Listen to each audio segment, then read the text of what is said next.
Sí que lo vi. Nosotros no, ¿vale?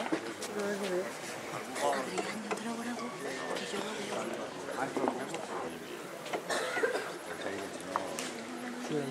A ti, María Santísima de las Angustias, la más bendita de las mujeres, a ti que padeciste cada dolor como un puñal en el corazón.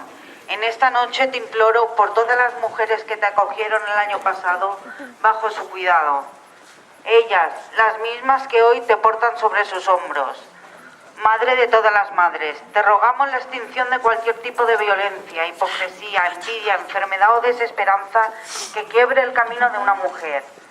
Madre, te imploramos que al igual que esta noche te alzan hacia el cielo por la firmeza y la fe de una mujer, todas las mujeres sientan esa misma fe y te lleven en el corazón como ejemplo de valor, para reprender un camino de esperanza.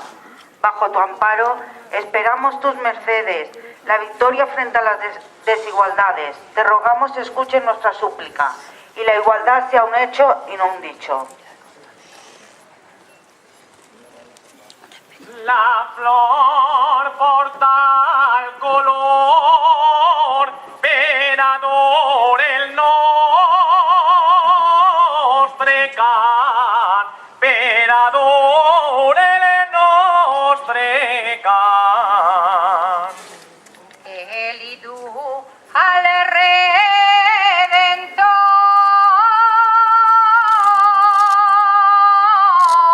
Redentor y ses llàgrimes de sang de la Mare de Deus del dolor.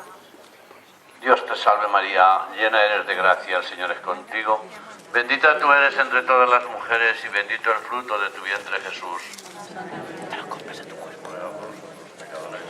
Ahora y en la hora de nuestra muerte. Caminemos en paz.